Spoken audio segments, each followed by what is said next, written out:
again. My name is Ayush Patidar. Welcome to first practice session of Basic Electrical and Electronic Communication Science.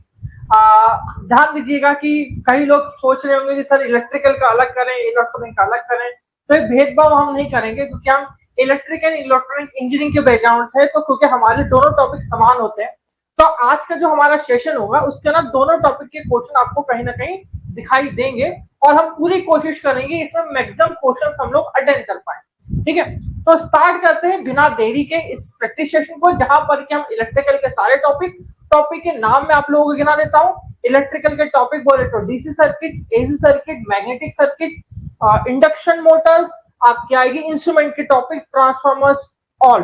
ठीक है, electrical के topic. Electronic electric की बात करें, CRO, transistors की बात, आपके मॉसफेट्स की बात, आपके डायोड्स की बात करेंगे। इसके अंदर हम लोग बात करेंगे डिफरेंट टाइप ऑफ ओपन सर्किटरीज की।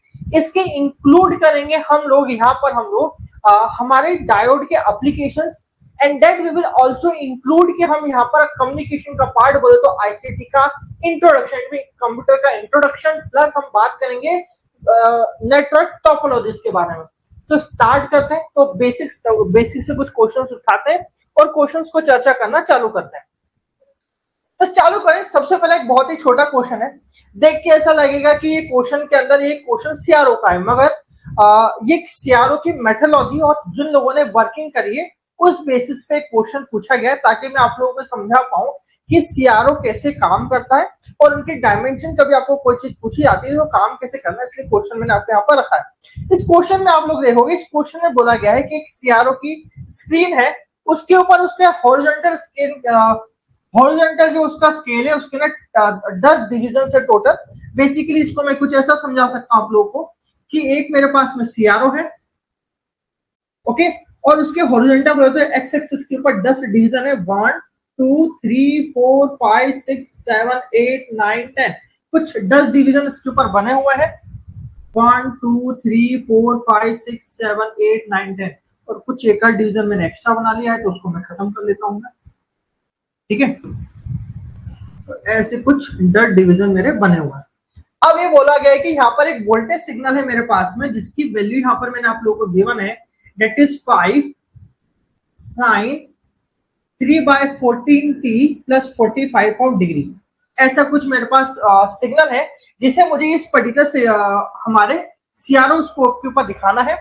ये बोला गया है कि इसकी जो सेटिंग है मैंने कुछ इस तरह से करी है कि इसका जो मिली सेकंड है, ध्यान दीजिएगा, जब मैंने आप लोगों को समझाया था, आपको आपके सीआरओ को समझाने की कोशिश की, तो मैंने कहा था उसकी जो एक्स एक्सिस है या फिर जो हॉरिजॉन्टल एक्सिस है उसकी टाइम एक्सिस रिप्रेजेंटेशन करती है। तो हम यहाँ पर कह रहे हैं कि यहाँ पर जो मेरे डिविजन हैं, ठीक है, एक एक जो मेरे पास में डिवीजन है वो हर डिवीजन रिप्रेजेंटेशन कर रही है, जो हमने सेटिंग बना रखी है उसके हिसाब से 5 मिली सेकंड का एक डिवीजन रिप्रेजेंटेशन यहाँ पर कर रहा है मेरे पास में। और यहाँ पर मैंने बोला है कि मेरे पास में 10 डिवीजन, इट मींस कि टोटल जो टाइम है जो यहाँ पर मैं रिप्रेजेंटेशन कर सकता हूँ वो मेरे पास में 5 millisecond multiply by 10, basically 50 millisecond में मैक्सिमम यहाँ पर मैं रिप्रेजेंटेशन कर सकता हूँ। पहली चीज, number of cycle of signal display will be. अब बोला गया कभी इस तरह का सिग्नल कभी मैं यहाँ पर रिप्रेजेंटेशन करूं तो नंबर ऑफ साइकिल कितनी दिखाई देगी वो बताना है। तो ध्यान दीजिएगा, कभी मैं इस तरह के सिग्नल को मैं आपको नॉर्मली तौर पे दिखाने की कोशिश करूं तो कैसा दिखाई देगा, इसकी 5 जो वैल्यू है वो रिप्रेजेंटेशन कर रही है इसकी मैक्सिमम वैल्यू। ठीक है, इट मींस का मैक्सिमम एम्पलीट्यूड कितना है, 5 वोल्ट का है मेरे पास में। अब ये जो 3/14 इसको देखेंगे तो कैसे दिखाई देगा, omega T plus theta angle. अभी थीटा एंगल से मेरा कोई भी लेने देना नहीं है, अभी थोड़ी देर से समझाऊंगा। अब बस इस बात को समझ ले, ये ओमेगा टी क्या, ये ओमेगा क्या रिप्रेजेंटेशन कर रहा है। ओमेगा रिप्रेजेंटेशन करता है तुम्हारी एंगुलर फ्रीक्वेंसी, जिसको लिखते हैं 2 पाई एफ के द्वारा। एफ होता है तुम्हारे पास में फ्रीक्वेंसी, जिसको हम लिखते हैं 2 पाई बाय टी के फॉर्मेशन हम लोग रिप्रेजेंटेशन करते हैं। तो यहां से जो मैंने निकाला है टी टाइम पीरियड, तो उसकी वैल्यू में यहां से निकाल लो 2 pi by omega, and that is 314। पाई की वैल्यू होती 3.14, 3/14 दैट इज 100, और ये जाएगा 100 डिवाइड होगा इससे तो ये हो जाएगा 50। तो टाइम की यहाँ जो टाइम सेकंड जो यहाँ पर बोलेगा 1/50 50 या फिर बोल सकेंगे 2/100 या फिर 0.02 इन मिली सेकेंड की हम लोग बात करें तो ये हो सकता है 20 मिली सेकेंड। इट मीन्स कि एक जो मेरे पास में जो आपको सिग्नल दिखाई दे रहा है उस वो जो पर्टिकुलरली एक पर्टिकुलर ये पूरा का पूरा जो होल साइकिल है इसकी जो कंप्लीशन है उसकी जो टाइम लगता है वो कितना लगता है मुझे 20 मिली सेकेंड लगता है। कितना लगता है 20 मिली सेकेंड लगता है। तो आपको ये बताना है कि टोटल साइकिल कितने में कंप्लीट हुई। अब ये बात तो समझ में आ गई। अब ये 45 सेकंड का क्या गणित है, अब इसको भी थोड़ा समझ लेते हैं। अब यहां तक आप लोगों ने मुझसे समझा कि सर ये बात तो पक्की है कि टोटल जो मेरे पास में है यहां पर 2 साइकिल तो आ सकती है सर, ठीक है, एक साइकिल और ये 2 साइकिल। इट मींस ये मेरे पास आएगा 20 मिली सेकेंड, एक और साइकिल कंप्लीशन होगी 20 मिली सेकेंड की, और यहां पर कुछ मेरे पास में एक साइकिल के कुछ बच जाएगा 10 मिली सेकेंड का। मगर ये देखना बहुत ही इंपॉर्टेंट बात है कि यहाँ पर एक टाइम का लैग दे रखा है it is called 45 millisecond. It means आपको बोल रखा है कि आपके जो रेफरेंस एक्सिस है उससे जो आपका टाइम लैग है जो करंट आपका इक्वेशन बन रही है 45 डिग्री लैग की है। तो अब इसको थोड़ा मैं आप लोगों के लिए थोड़ा और समझाने की कोशिश करूं। 45 डिग्री का मतलब क्या हो गया, तो यहां पर हम बात करें कि जो टोटल है ये कितना है 0 180 डिग्री एंड ये 360 डिग्री हो गया। इट मीन्स आपका टोटल 360 डिग्री का कितना हो गया 20 मिली सेकेंड के अंदर आपका टोटल साइकिल आ रही है। ओके, यहां पर बात करूं 180 डिग्री में कितना 10 मिली सेकेंड।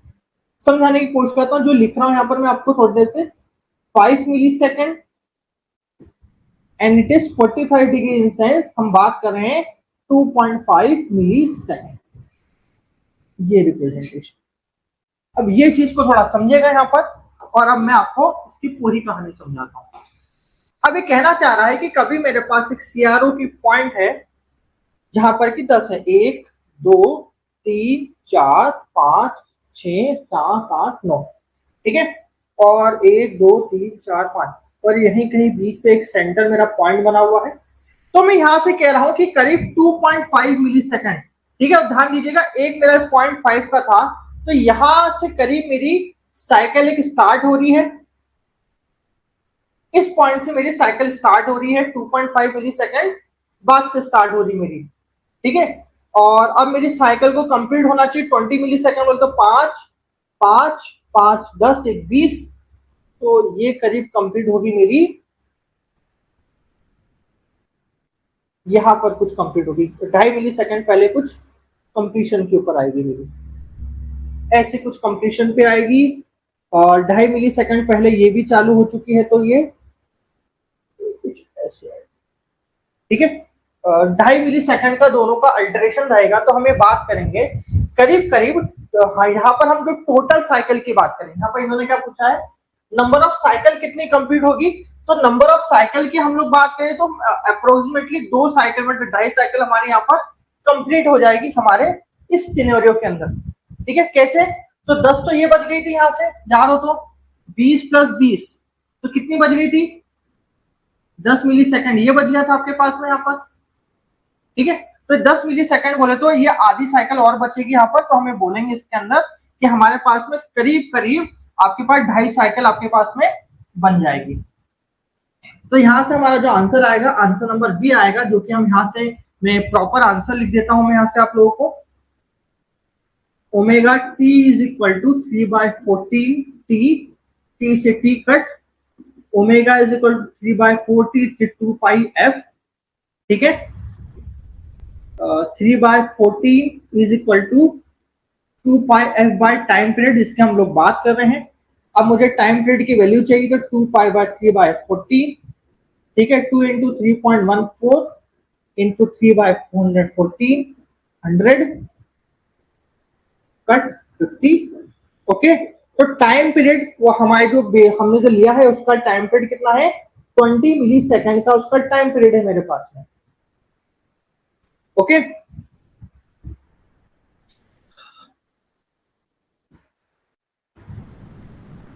टाइमिंग की जो रेंज है हमारी किसकी, सीआरओ की, वो कितने की है?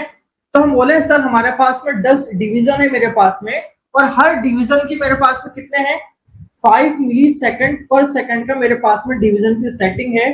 तो बोले सर 50 मिली सेकंड का टोटल टाइम पीरियड यहाँ पर मैं ले सकता हूँ। तो यहां से मैं बात करूं नंबर ऑफ साइकिल की, तो यहां से बात करूंगा 50 मिली सेकंड जो टोटल मेरे पास में साइकिल है, उसको डिवाइड कर लेता हूं मैं 20 मिली सेकंड से। जो मेरे पास में कहां से आई थी कि टोटल मेरे पास एक वेवफॉर्म कितने की बन रही है, तो यहां से मिल जाएगा 2.5 मिली साइकिल बनेगी यहां से। तो डेट्स योर आंसर। ठीक है, अगला क्वेश्चन तुम्हारा बनता है कि एक 2 वाट मीटर की मेथड मैंने यहाँ पर अप्लाई करी है। 2 वाट मीटर मेथड जब मैंने आप लोगों को बेसिक इलेक्ट्रिकल समझाया तो मैंने आपको बताया था 2 वाट मीटर मेथड स्टार या डेल्टा किसी भी प्रोसेस के ऊपर हम लगा सकते हैं, जहां पर कि हम एक वाट मीटर के अंदर एक करंट कॉइल एक फेस के ऊपर और एक करंट कॉइल किसी एक फेस पर लगा सकते हैं। इन दोनों की पोटेंशियल कॉइल एक किसी कॉमन फेस पे लगाए, यहां पर हम लोग ये यहां पर लगा दिया, समझ लीजिए आर है, ये वाई है और ये बी है मेरे पास में, W2 एंड वाट मीटर 1, ऐसा कुछ हम लोगों ने बात करी थी। तो मैं आप लोगों से बात कर रहा हूं 45 डिग्री का ये रोल होगा कि आपको समझाएगी सीआरओ के अंदर कि आपका बेसिकली तौर पे कितने लेग के बाद मेरी चालू है। मगर हम ये बात करें कि कभी आप फिक्स कर देते हो, ठीक है, इसका सेगमेंटेशन हम ऐसे करते हैं कि लेट अस मुझे आपको चेक करवाना है कि मेरी सिग्नल स्टार्ट हो रहे हैं तो कितने डिग्री के बाद में वो मेरा पर्टिकुलरली वेवफॉर्म स्टार्ट होना चालू हुआ। तो ये 45 डिग्री रिप्रेजेंटेशन कर रहा है कि ये आगे या पीछे किस तरफ मेरा स्टार्ट हुआ है। कहीं प्लस 45 डिग्री है तो ये रिप्रेजेंटेशन करता है कि कुछ 0 डिग्री होने के 45 डिग्री या फिर 2.5 मिली सेकंड बाद में चालू हो रहा है, या फिर माइनस होता है इसमें 2.5 सेकंड पहले चालू हो रहा है। अब कभी मैंने इसको 2.5 मिली सेकंड बाद में भी चालू कराया तो कोई फर्क नहीं पड़ता है मेरे पास में, क्योंकि जब मैं सेटिंग करता हूँ मेरी सीआरओ की तो वहां पर मैं टाइम को एलप्स करके तो पूरी पूरी साइकिल को एक पर्टिकुलर फ्रेम में या एक पूरे साइकिल को एक पूरे फ्रेम में ला सकता हूँ। तो सिर्फ और सिर्फ उस समय काम में आती है मेरी ये पर्टिकुलर चीज, जहां पर मुझे दो वेवफॉर्म के बीच में मुझे क्या चाहिए होता है, रेफरेंसिंग चाहिए होता है कि एक सिग्नल दूसरे सिग्नल से लीडियल है कितनी कर रही। अभी इतना 45 डिग्री का इतना महत्व नहीं होता है जब आप सीआरओ की बात करते हो तो। ठीक है, ओके यस। अभी इस पर्टिकुलर टाइम पे इस फेज का कोई भी मतलब नहीं है मेरे उस हिसाब से। ठीक है, बोल रखा है एक वॉट मीटर, इसकी रीडिंग है माइनस, अच्छा 2 watt meter measurement ratio of 2 watt meter reading will be, दोनों जो मेरे पास वॉट मीटर है इनका रेशियो दे रखा है √3 एंड माइनस एंड 1 प्लस √3, ये इन दोनों के बीच का रेशियो दे रखा है 2 वॉट मीटर के बीच का। तो बोला है कि इनका पावर फैक्टर क्या होगा, इसकी बात आप लोगों को यहाँ पर करनी है मेरे आप लोगों से। ठीक है, तो एक ध्यान दीजिएगा जब भी हम पावर फैक्टर की बात करते हैं तो वॉट मीटर का एक डायरेक्टली फॉर्मूला है जो कि आपको रटा होना चाहिए पावर फैक्टर के लिए। It is root of W1 minus W2 into W1 plus W2। ये फॉर्मूला कुछ आपको रटा होना चाहिए जहां से कि हम डायरेक्टली किसी भी सिस्टम का पावर की वैल्यू हम लोग नोट डाउन कर सकते हैं। कभी मैं यहाँ से W की वैल्यू W2 की वैल्यू को मैं बाहर निकालने की कोशिश करूं तो यहां से क्या हो सकता है W1 अपॉन W2 माइनस 1। ठीक है, और नीचे से बात करूं तो ये हो सकता है W1 अपॉन W2 प्लस 1, मतलब यहां से भी बाहर W2 निकाल लिया मैंने और यहां से भी W2 निकाल लिया, W2 से W2 क्रॉस हो जाएगा मेरे पास में, और जस्ट वैल्यू पुट कर दीजिए यहाँ पर पावर फैक्टर के इस फॉर्मूले के लिए जो कि बहुत बहुत ही डिफाइंड फॉर्मूला है वॉट मीटर के लिए मेरे यहाँ पर। ठीक है, तो यहां से होगा √3 -1 √3 1 plus √3 -1 and then we will have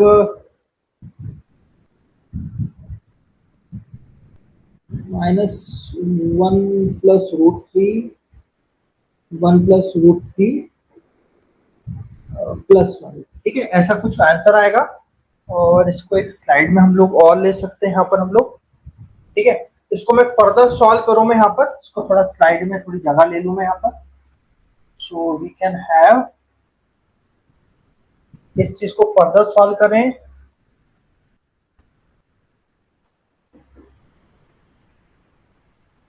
-1 -√3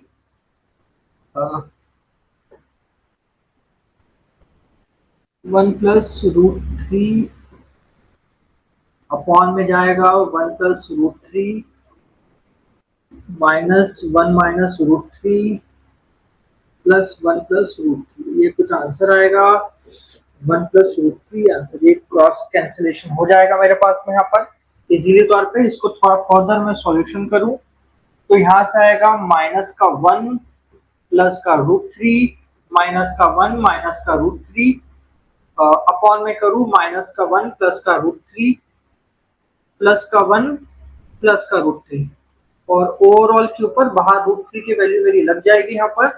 √3 से √3 कैंसिल, -1 से +1 cancel, so we will have, जो मेरे पास में आंसर आएगा tan इनवर्स के लिए, दैट शुड बी √3 -1 हो जाएगा -2, अच्छा -2, और यहाँ पर मेरे पास वैल्यू से कुछ होगा नहीं, -1 अंदर गया, +1 हो गया, और ठीक है, कोई क्रॉस कैंसिल में आंसर नहीं आया है।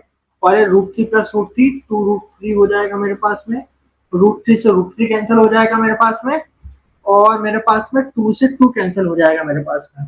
तो यहाँ से जो मेरे पास आंसर आएगा theta is equal to tan inverse 1, जो कि आंसर होगा 45 डिग्री का मेरे पास में यहाँ पर। और कॉस का थीटा की बात करूं यहाँ पर मैं, जो कि मेरा पावर फैक्टर होता है, कॉस का 45 डिग्री कितना होता है मेरे पास में everyone, what should B cos of 45 degree, what will be the cos of 45 degree, जो कि हमारा पावर फैक्टर का फॉर्मूला होता है मेरे पास में।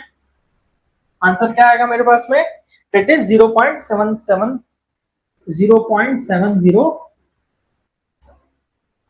ठीक है, that should be our answer, ठीक है।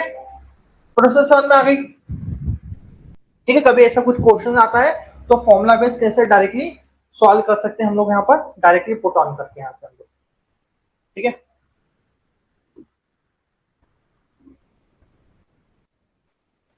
ओके जी, चलिए, ये आंसर रहा हमारा।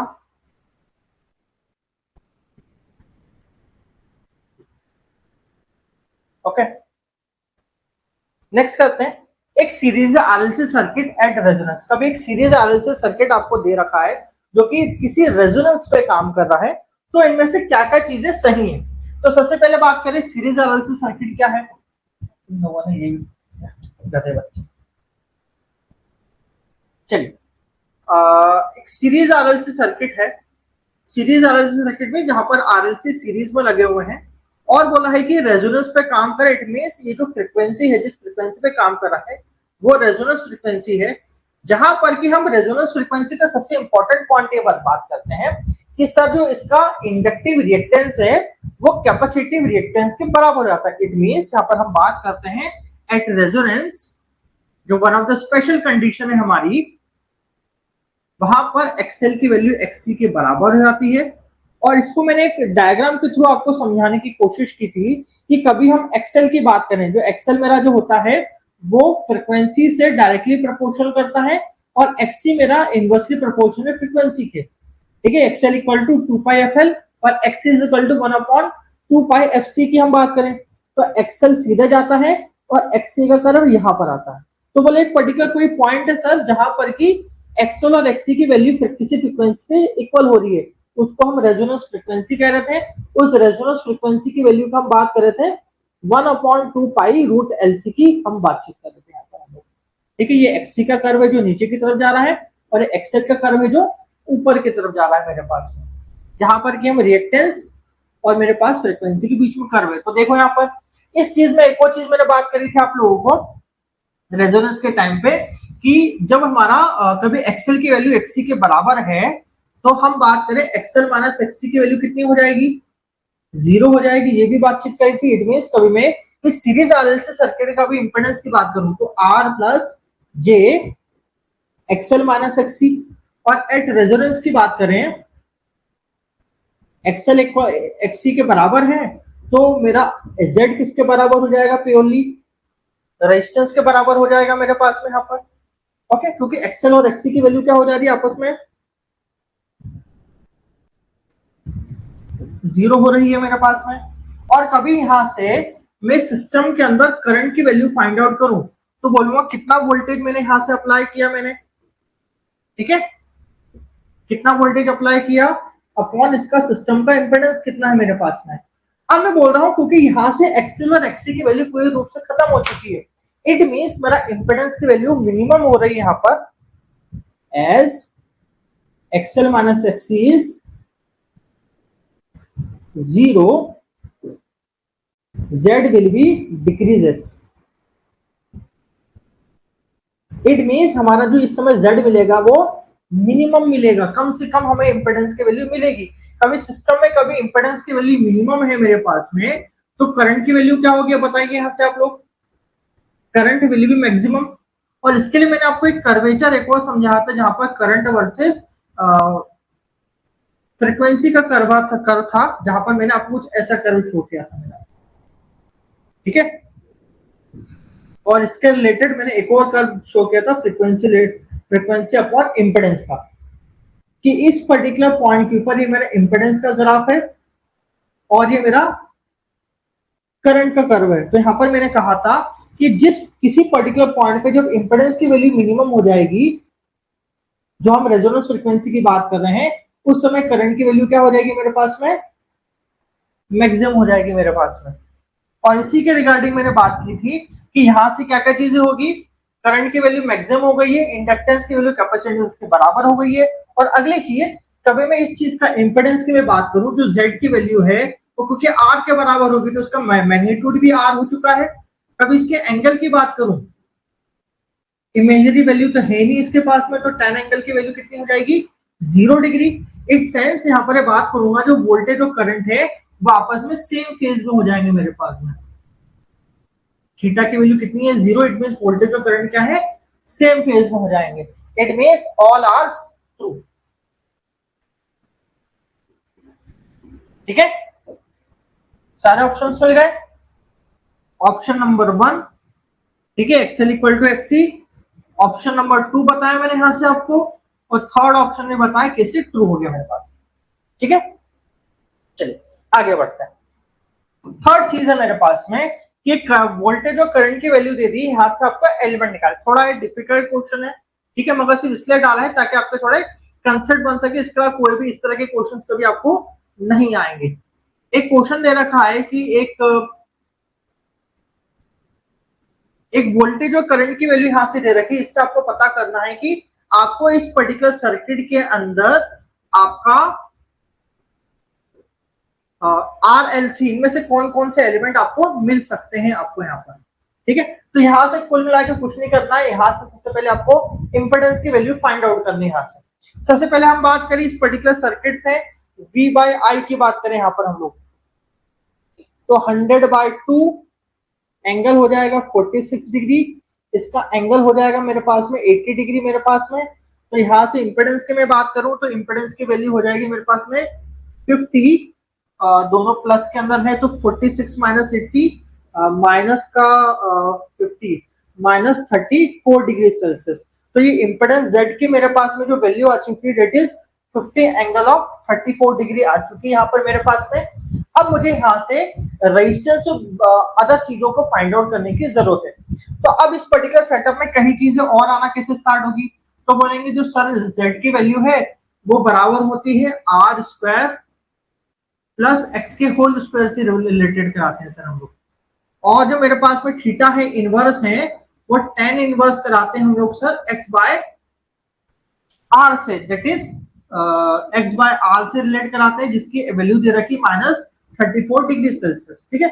अब दो चीजें यहां से जानना जरूरी, क्योंकि एज ए रिलेटेबल अप्रोच कभी इस सर्किट को आप देखोगे यहाँ पर तो यहाँ पर आपको डिग्री की वैल्यू पता होना चाहिए कि जब आपका सर्किट के अंदर एंगल माइनस में हो रहा है उसका मतलब क्या है आपके पास में यहाँ पर।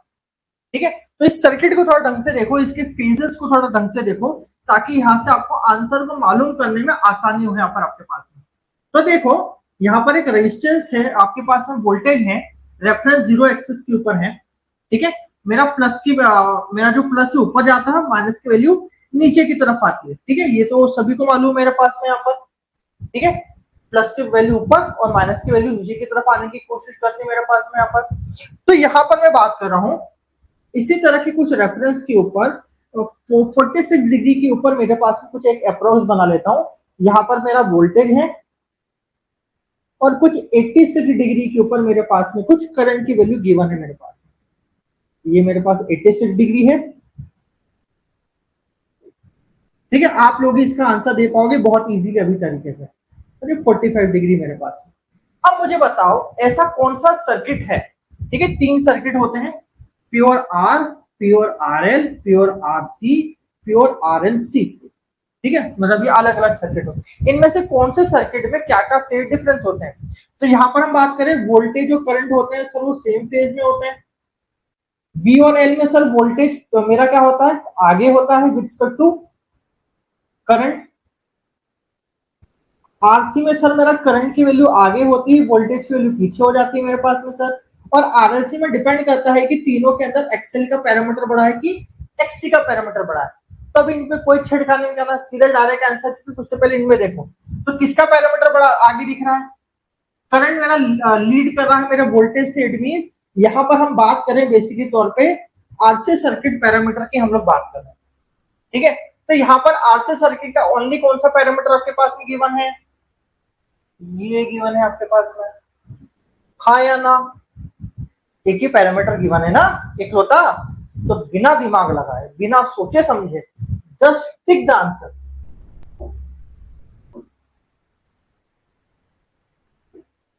लिखिएगा S current lead the voltage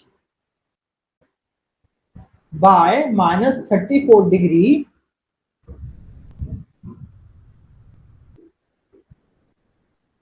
in option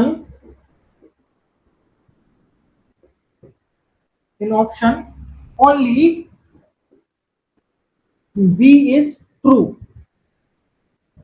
for RC circuit. RC circuit की एकलौती चीज ट्रू है, बाकी सब क्या है या तो RL दे रहा है या RL की ही वैल्यूज दे रहा है। ठीक है, तो just chill and directly answer लिख दे, इतना सा सॉल्यूशन करने की जरूरत है। ठीक है, जस्ट इतना बेसिक आपको कंसेप्ट समझ आना चाहिए यहाँ पर। ठीक है जी,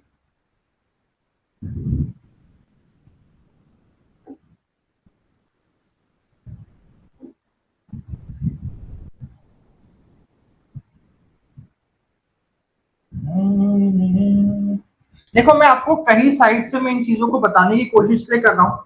आपको लगेगा सर दो तरह से क्यों लेके जा रहा, दो तरह से इसलिए लेके जा रहा हूँ, एक आपका सोचने का तरीका और एक मेरा सोचने का तरीका। ये जो पहला सोचने का तरीका हो सकता है ये आपका सोचने का तरीका हो। ठीक है, तो मैं दोनों सोचने के तरीके समझाना चाह रहा हूँ कि क्या चीज सही है और किस तरह से आपको उसको टारगेट करना है। कोई इस तरह के क्वेश्चन आते हैं तो कैसे सोचना है इस तरह के क्वेश्चन। ठीक है, चलिए आगे बढ़ते हैं। अगला क्वेश्चन एक मेरी इंडक्शन मोटर है जिसकी slip frequency of rotor current when rotor speed is nr, the rotor producing slip field rotating with respect to the stator. आपको यह पता करना है कि रोटर की जो स्लिप फील्ड रोटेट स्पीड है वो स्टेटर के रिस्पेक्ट में कितनी होगी। तो बेसिकली तौर पे स्लिप का मेरा क्वेश्चन है। ओके, तो यहाँ पर बोला गया है कि मेरी रोटर की जो स्पीड है वो nr है मेरे पास में और किसी स्लिप स्पीड से मेरा रोटेट करता है मेरा यहाँ पर। तो कुछ कुछ चीज आपको मालूम होना चाहिए, जो स्टेटर है उसकी स्पीड कितनी है, 0 है। स्टेटर के ऊपर जो मैग्नेटिक फील्ड है मेरी, स्टेटर की जो मेरी मैग्नेटिक फील्ड है मेरे पास में वो मेरी सिंक्रोनस स्पीड से घूम रही है। इसके अंदर जो मेरे पास में रोटर है, रोटर जो जिस स्पीड से घूम रहा है वो है मेरे पास में nr है मेरे पास में। ठीक है, अब जो रोटर की जो मैग्नेटिक फील्ड है किसकी मैग्नेटिक फील्ड है? रोटर की जो मैग्नेटिक फील्ड है उसकी स्पीड भी ns है। ठीक है, ये चार चीज समझना चाहिए कि रोटर की स्पीड, रोटर के मैग्नेटिक फील्ड की स्पीड, रोटर का जो ऊपर स्टेटर पार्ट है उसकी स्पीड और रोटर की स्टेटर की मैग्नेटिक फील्ड, ये चार चीज समझ में आएगी तो इस तरह के क्वेश्चन इजीली सॉल्व कर पाओगे आप लोग। तो डायरेक्टली लिखे, आपको क्या बोला है?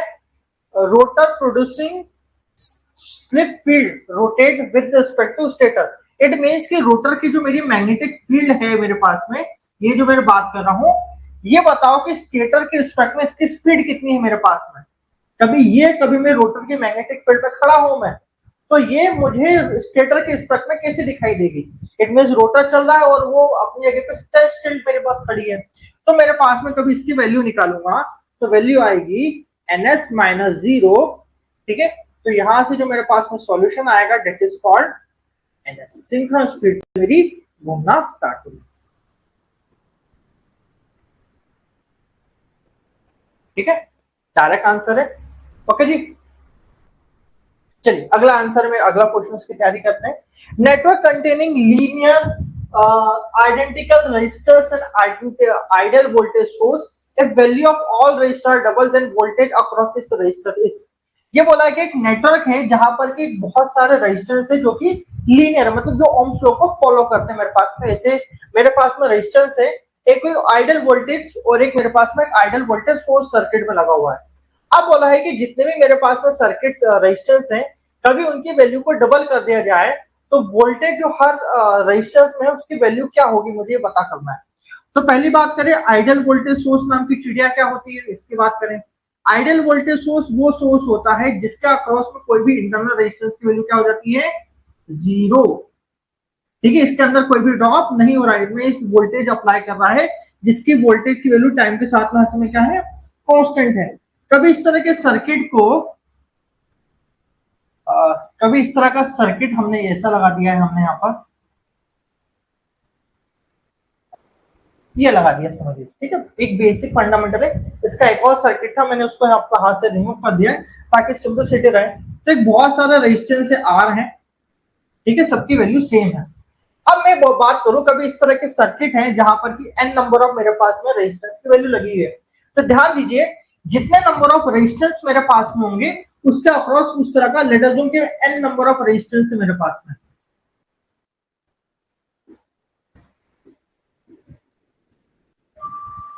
ठीक है, तो इनके अक्रॉस जो वोल्टेज ड्रॉप होगा वो V बाय N के नेचर के अंदर होगा।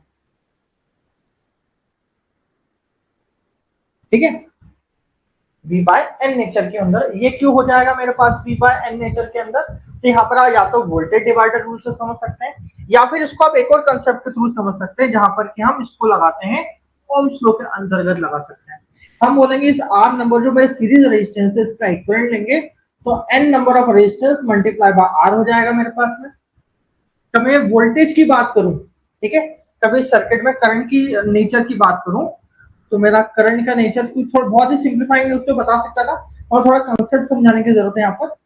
I is equal to V by R equivalent, तो मेरे पास में जो करंट होगा V बाय N मल्टीप्लाई बाय R, कुछ इस तरह का मेरे पास में करंट की वैल्यू फिल होगी। और किसी भी एक रेजिस्टेंस के अंदर वोल्टेज ड्रॉप की मैं बात करूं कि लेट अस अज्यूम मेरे पास में V1 रेजिस्टेंस है इसके अक्रॉस में, इसकी वैल्यू पता करना चाहूं तो V1 equal to current multiply by इसके अंदर फ्लो करने वाला करंट की वैल्यू की बात करूं तो V बाय N multiply by 1 by R into R। तो यहां से जो वोल्टेज हर एक वेरीफाई होता है कि हर के अक्रॉस में मेरा जो वोल्टेज होगा कितना होगा? V बाय N होगा। अब ये बोला है कि कभी इस तरह के रेजिस्टेंस के अंदर इसकी वैल्यूज को मैं डबल कर दूं, इसको मैं 2R कर दूं मेरे बहुत सारे रेजिस्टेंस की, तो उससे क्या फर्क पड़ेगा? इससे फर्क पड़ेगा सभी का इक्विवेलेंट रेजिस्टेंस की वैल्यू कितनी हो जाएगी? 2N हो जाएगी मेरे पास में। इस कारण मेरा करंट की वैल्यू क्या हो जाएगी यहाँ पर? 2N हो जाएगी मेरे पास में यहाँ पर। अभी ये 2N की वैल्यू मेरे पास में है, ठीक है, तो नीचे भी कितना हो जाएगा? 2N।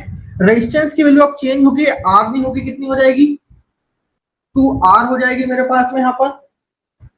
ठीक है, 2 से 2 कैंसिल, R से R cancel. Again voltage across each circuit will be same. ठीक है, आफ्टर double of resistance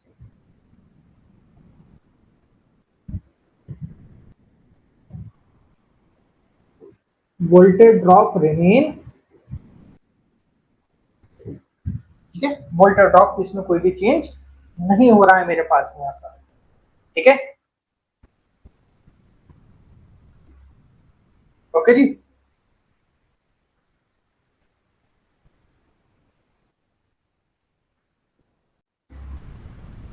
चलिए अगले सर्किट की बात करें। एक और मेरे पास सर्किट है जो कि एक एसी सीरीज सर्किट है मेरे पास में। इस एसी सीरीज सर्किट के अंदर आपसे पूछा गया है कि वीएल की वैल्यू मेरी 1000 वोल्ट है, करंट फ्लो कर रहा है 5 एम्पियर का, कैलकुलेट करना है रेजिस्टेंस आर। इनमें से एक सीरीज आरएलसी सर्किट है इस तरह का, ठीक है, जहां पर कि इस इंडक्टर के अक्रॉस जो वोल्टेज ड्रॉप है वो वीएल है, जिसकी वैल्यू आपको दे दी है 1000 वोल्ट कुछ यहां पर है मेरे पास, ठीक है। इसके अक्रॉस में मैंने कुछ एक एसी सोर्स अप्लाई कर दिया है मैंने मेरे पास से। इस एसी सोर्स के कारण इस सर्किट में करंट फ्लो करने वाली वैल्यू रेजोनेंस के टाइम पे कितनी है, 5 एम्पियर मेरी हो रही है, ठीक है। ध्यान दीजिएगा ये कब बात कर रहे हैं हम लोग, रेजोनेंस कंडीशन की केस के अंदर बात कर रहे हैं। यहाँ पर कैलकुलेट करना है, सबसे पहले हमें calculate the value of R, हमें यहाँ से आर की वैल्यू कैलकुलेट करना है। जब हमें दे दिया है कि इसका क्वालिटी फैक्टर की वैल्यू कितनी है, 10 है, ये गिवन कर दी गई हो तो, ठीक है।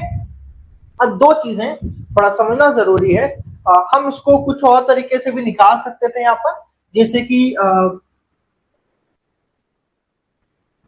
यहाँ पर VL इक्वल टू VC हो जाता है, 1000 वोल्ट से 1000 वोल्ट तक कोई फर्क ज्यादा पड़ता नहीं मेरे पास में यहाँ पर, ना, उससे कोई फर्क नहीं पड़ता, ठीक।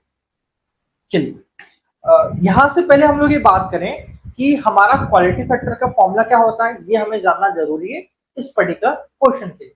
तो क्वालिटी फैक्टर का मेरे पास में जो फॉर्मूला है वो ये होता है VL बाई VR या फिर VC अपॉन VR के फॉर्मेशन में मेरे पास में यहाँ पर ये फॉर्मूला होता है मेरे पास में यहाँ पर, ठीक है। जहां पर कि हम क्वालिटी फैक्टर के डिनोमिनेशन की कभी हमें VL की वैल्यू दे दी है 1000 वोल्ट यहाँ पर गिवन कर दी है, और VR के अक्रॉस वोल्टेज ड्रॉप के अक्रॉस, इसके अक्रॉस कभी वोल्टेज ड्रॉप की बात करूं तो क्या हो जाएगा, करंट मल्टीप्लाई बाय उसका रेजिस्टेंस। क्वालिटी फैक्टर मुझे यहाँ पर दे दिया है 10 है मेरे पास में यहाँ पर, तो यहां से कभी R की वैल्यू को कैलकुलेट करो तो हो जाएगा 1000 डिवाइडेड बाय 10, करंट की वैल्यू दे दी 5 एम्पियर यहाँ पर मेरे पास में, so we will have 1000 it is 20, तो रेजिस्टेंस की वैल्यू हो जाएगी 20 ओम मेरे पास में, ठीक है। तो solution of this particular question is 20, ठीक है, ठीक है। डायरेक्टली आंसर निकाल सकते हैं इस फॉर्मूले से, VL बाय VR। कई और भी इसके फॉर्मूले हैं मेरे पास में यहाँ पर, मगर ये प्रोमिनेंट फॉर्मूला जिसको आप लोग इस्तेमाल करें यहाँ पर तो ज्यादा बेटर रहेगा। कुछ और फॉर्मूले भी, जैसे इसका एक फॉर्मूला है ओमेगा RL बाय R, एक फॉर्मूला है 1 अपॉन ओमेगा RC, ठीक है। इसके दो फॉर्मूले और हैं, ठीक है। ओमेगा R है रेजोनेंस एंगुलर फ्रीक्वेंसी, ठीक है, और LOR उसमें वैल्यू इसमें इतने काम में नहीं आएंगे। अगला है एक क्वेश्चन दे दिया जहां पर बोला गया है कि एक मेरे पास इंडक्टर है, ठीक है, जिसकी वैल्यू दे दी है 100 मिली हेनरी। इसके अंदर जो करंट की वैल्यू है वो चेंज हो रही है 0 से 4 मिली एम्पियर के अंदर, मतलब कोई करंट की वैल्यू I1 थी, I1 से I2 के अंदर चेंज हुई है इन पर्टिकुलर ड्यूरेशन, कुछ पर्टिकुलर टाइम के अंदर, ठीक है, इन अ ड्यूरेशन टाइम की कुछ छोटे टाइम के अंदर, which the flux change would be, इसके कारण जो मेरा फ्लक्स के अंदर चेंज हुआ है वो 0 से 0.02 मिली वेबर के अंदर चेंजेस आए इस पर्टिकुलर टर्म के कारण, 5 से 5 के अंदर कोई चेंजेस आए मेरे पास। फाइंड करना है number of turns in the coil, पता करना है कि कितने नंबर ऑफ टर्न्स मेरे अंदर कॉइल्स के अंदर है। अब इसको कैसे फाइंड आउट करोगे, थोड़ा दिमाग लगा इसके लिए हम लोग। तो ध्यान दीजिएगा इस तरह के क्वेश्चंस के लिए हमें सेल्फ इंडक्टर का फॉर्मूला याद होना चाहिए। क्या है सेल्फ इंडक्टर का फॉर्मूला,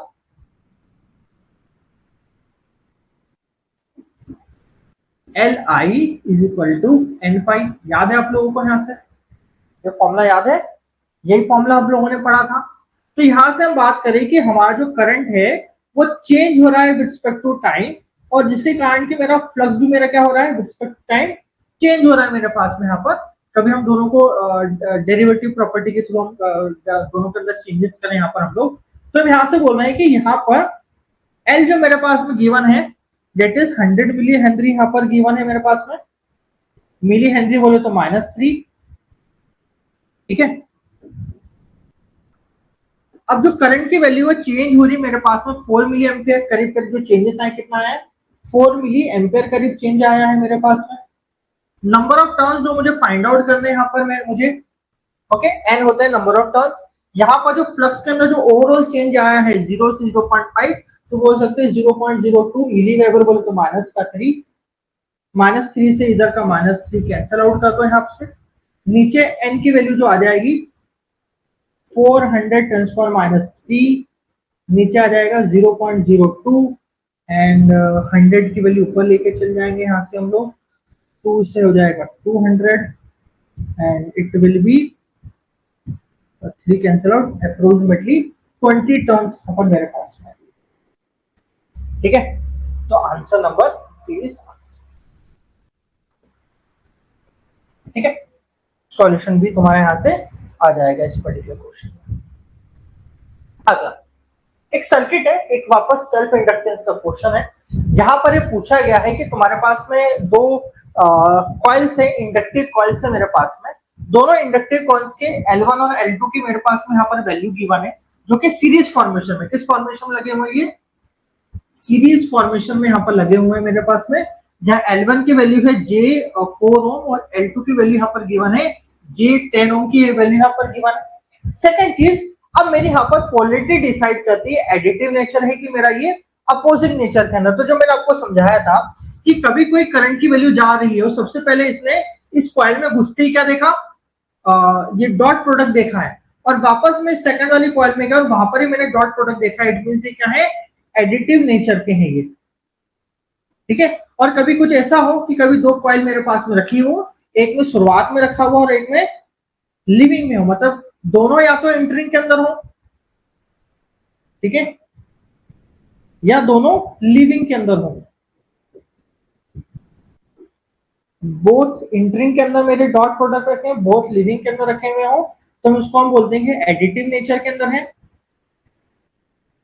कभी हम बात करें कि वन इन एंटरिंग, एक एंटरिंग साइड पर डॉट प्रोडक्ट रखा हुआ है and one in living side, एक लिविंग की साइड पर रखा हुआ है। तो इस तरह के नेचर की हम रिएक्टेंस को हम बोलते हैं कि ये अपोजिशन नेचर के अंदर रखा हुआ है मेरे पास। तो इसका मतलब क्या होता है एडिटिव अपोजिशन का, तो ये हमारा, इसके द्वारा हम एक ओवरऑल जब सीरीज इंडक्टेंस की बात करते हैं तो सीरीज इंडक्टेंस में ओवरऑल इंडक्टिव रिएक्टेंस की हम लोग कैलकुलेट करने की बात करें, इसको इक्विवेलेंसी की बात करें, इसका फॉर्मूला होता है L1/L2 प्लस माइनस 2m का मेरा फॉर्मूला होता है, जहां पर प्लस रिप्रेजेंटेशन करता है एडिटिव नेचर को और माइनस का साइन रिप्रेजेंटेशन करता है मेरे अपोजिशन नेचर को, ठीक है। और यहां पर मुझे m की वैल्यू जो मेरे पास में है, ये मेरे पास में गिवन नहीं है अभी आज की तारीख में, m is not given, I think so, yes। Total effective reactance मेरे पास में गिवन है, मेरे पास में 28। इट मींस L इक्विवेलेंसी की मेरे पास में यहाँ पर गिवन है, मेरे पास में J28 ओम गिवन है मेरे पास में, m की वैल्यू मेरे पास में गिवन नहीं है, ठीक है। अब इसमें क्या पूछा है, क्या वो भी थोड़ा और करीब से लेके जाता हूं। तो यहां से इस पर्टिकुलर फॉर्मूले से J28 ओम दिया हुआ है, L1/L2 को मैं ऐड करूंगा तो ये हो जाएगा J14 ओम मेरे पास में। यहाँ पर क्योंकि एडिटिव नेचर है तो 2m लिख सकता हूं, तो यहां से जो m की वैल्यू मेरे पास में आएगी that should B J of 47 ओम करीब करीब मेरे पास में आएगी, मेरे पास में ये मेरे पास में वो है, यहां पर मेरे पास में m की वैल्यू गिवन हो चुकी है, दैट इज म्यूचुअल इंडक्टेंस मेरे पास में आ चुका है मेरे पास में। अब मुझे यहाँ पर म्यूचुअल इंडक्टेंस की वैल्यू नहीं पूछी गई है, मुझे पूछा क्या है, कोएफिशिएंट ऑफ कपलिंग पूछा गया है। What is mean by this, coefficient of coupling का मेरे पास में जो फॉर्मूला होता है दैट शुड बी, जहां पर हम बात करते हैं कि m जो होता है ये इक्वल होता है k इंटू रूट L1 और L2 के, ठीक है, जहां पर L को बोलते हैं कोफिशिएंट ऑफ कपलिंग, ठीक है। ये डिसाइड करता है कि दो पर्टिकुलर मेरी कॉइल्स के बीच में मैग्नेटिक लिंकेज कितना अच्छा है। तो यहां से इस फॉर्मूले को हम अप्लाई करें तो m की वैल्यू गिवन है 7J, ठीक है। L1 और L2 की वैल्यू को मालूम, तो 4 इंटू 10 हो जाएगा मेरे पास में 40, ठीक है। मेरे पास में इसको आगे के वैल्यू को हटा लेते हैं 70, तो सिर्फ 7 लिखा आएगा मेरे पास में। तो k की वैल्यू हो जाएगी 7 अपॉन रूट ऑफ 40, ऐसा कुछ आंसर आएगा। 7 अपॉन रूट 40 का आंसर निकाल लें, that should B approximately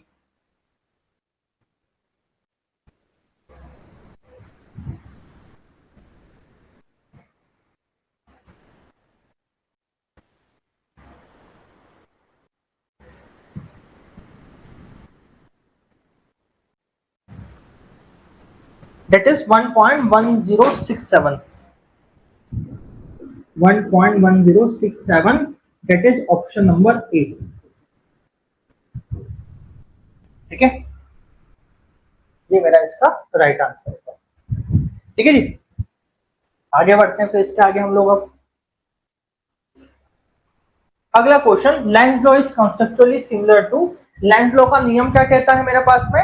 Lenz law ये कहता है कि मेरा जो करंट किसी सर्किट में फॉर्म हो रहा है या फिर डायरेक्शन जो करंट है मेरे पास में, वो क्या करेगी, जो मैग्नेटिक फील्ड से बन रहा है, जो मैग्नेटिक फील्ड उसे बना रही है उसका अपोजिशन क्रिएट करेगी। तो बेसिकली ये कहती है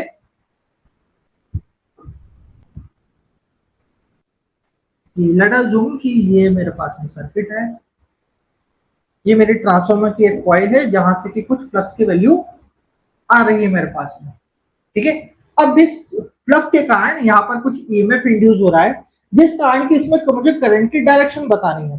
तो यहाँ पर ये बोलता है कि करंट की डायरेक्शन उस तरफ होगी लेंज लॉ के द्वारा, जो इस फ्लक्स क्या करेगा, अपोजिशन करेगा मेरे पास में, ऐसा फ्लक्स बनाएगा वो करंट जो कि इसका अपोजिशन करने होगा, जो कि इसको बनाने वाला है।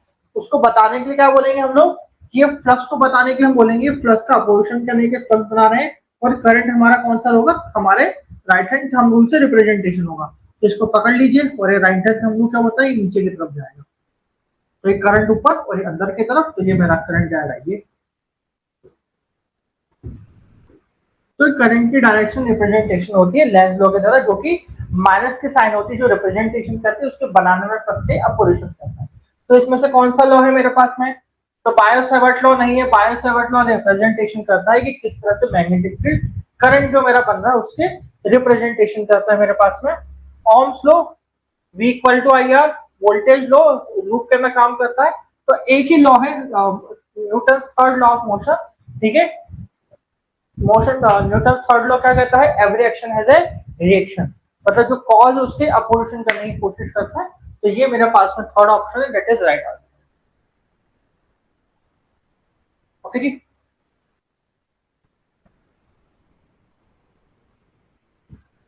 अगला है मेरे पास में यहाँ पर as compare to a ordinary semiconductor diode, Schottky diode has. तो शॉर्टकी डायोड के बारे में थोड़ी जानकारी आप लोगों को होना चाहिए कि शॉर्टकी डायोड करता क्या है।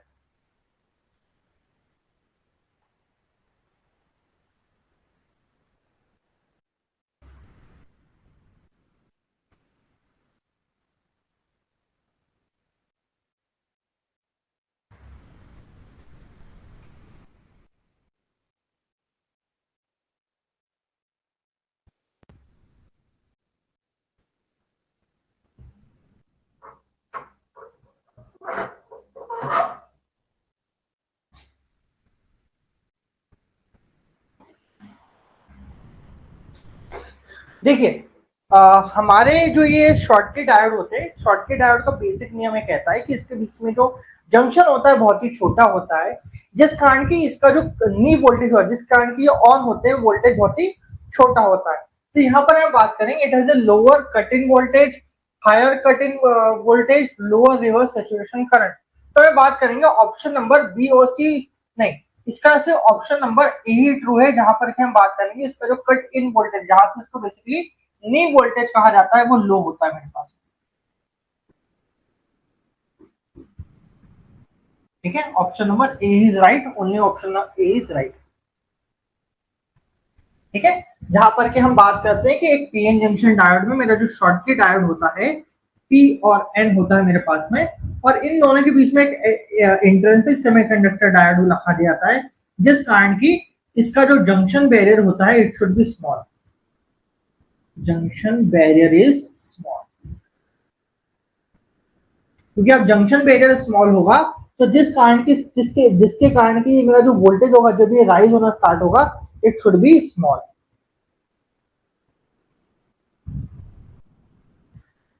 ये बहुत ही छोटा होता है।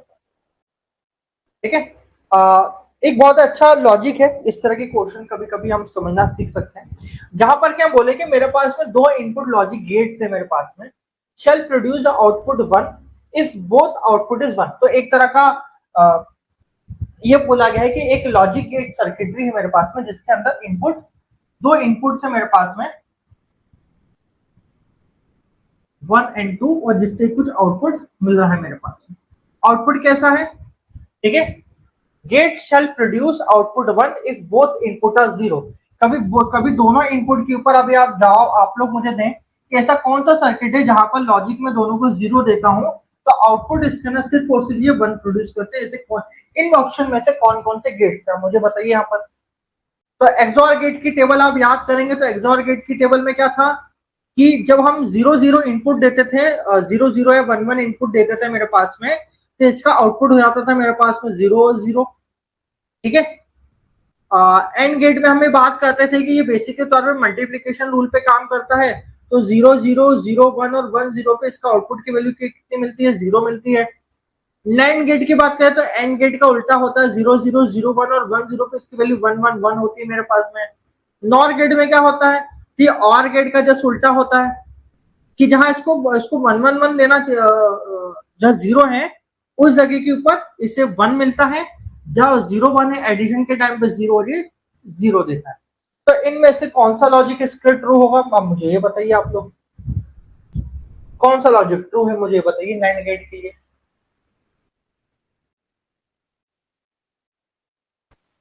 एक तो नैंड गेट के लिए ये भी आप फिलॉसफी कह सकते हो कि सर ये होना चाहिए, ओके, मगर इसको देखोगे 1 1 के ऊपर इसका नॉर गेट में आपको क्या मिलता है? तो एकलौती जगह जहां पर इसको सिर्फ 1 की वैल्यू मिल रही है, इट शेल आउटपुट 1, सिर्फ आउटपुट की वैल्यू 1 तभी दें जब आउटपुट 0 0, इसका कभी भी आउटपुट 1 की वैल्यू नहीं दे। तो आप ये ध्यान दोगे इसके ऊपर वाले केस के लिए, यहाँ पर जहां पर कि हम बात कर रहे हैं कि एक्सओर गेट के अंदर जब इसके अंदर यहाँ पर आप 0 0 के अलावा 0 1 और 1 0 देते हो तब भी इसकी वैल्यू 1 मिलती है, दैट शुड बी रॉन्ग। इससे सिर्फ और सिर्फ एक सिर्फ मेरे पास में स्लॉट है 1 इनपुट लॉजिक, जहां पर कि आउटपुट क्या दे रहा है मेरे पास में 1 की वैल्यू दे रहा है, एक इनपुट लॉजिक है, जिस कारण के हम बोलेंगे ऑप्शन कौन सा सही है? नॉर गेट है मेरे पास में। ठीक है, only D option, only D option, only D. क्यों डी? वापस समझाने की बात करूं मैं आप लोगों को, क्योंकि नैंड गेट में यहां ध्यान दीजिएगा सिर्फ और सिर्फ 0 0 देने के बाद आपका आउटपुट 1 आना, जिसका किसी भी इनपुट पे इसकी वैल्यू 1 नहीं आना चाहिए। ठीक है, नैंड गेट को बोलते हैं 0 0 0 1 1 0 1 1। ठीक है, ये इनपुट है नैंड गेट, और हम बात करें हमारे नॉर गेट की, इसके आउटपुट को ले लो आप लोग, इसके आउटपुट में इसको मिलेगा 1 1 1 0, इसका आउटपुट मिलेगा 1 0 0 0 0। तो सिर्फ कौन सा आउटपुट सही है जहां पर कि मिल रहा है? तो ये वाला। ठीक है जी, बाकी नैंड गेट में आपको 0 1 और 1 1 के ऊपर भी 1 0 के ऊपर भी 1 की वैल्यू मिल रही है आपको यहाँ पर, इसके वो फॉल्स है मेरे पास। ठीक है, अगला एक लॉजिक है whose output at any instant of time not only depend upon the present input but also on the past output are called। ऐसे मुझे लॉजिक सर्किट के बारे में बात कराइए जिनका at any instant not only depending upon the present input but also depend upon the past output। मतलब ऐसे लॉजिक सर्किट्स के बारे में बात करिए जो ना सिर्फ जो उसको प्रेजेंटली इनपुट मिल रहा है 1 और 2 उस पर डिपेंड है, और इस पर भी डिपेंड है क्योंकि पास्ट में मेरे पास जो आउटपुट हो रहा है उस पर भी डिपेंड करेंगे। इस तरह के सर्किट्स को आप लोग, इस तरह के लॉजिक सर्किट को आप क्या कहोगे वो बताओ। ठीक है, ये पास्ट है और ये प्रेजेंट है, इन दोनों पे डिपेंड करता है। ठीक है, तो एक एक करके समझाने की कोशिश करूं। मेरे जो कॉम्बिनेशन सर्किट्स होते हैं, कॉम्बिनेशन सर्किट्स के अंदर हम कभी भी बात हमारे प्रेजेंट सेट की करते हैं, प्रेजेंट लॉजिक सेट की बात करते हैं। ठीक है,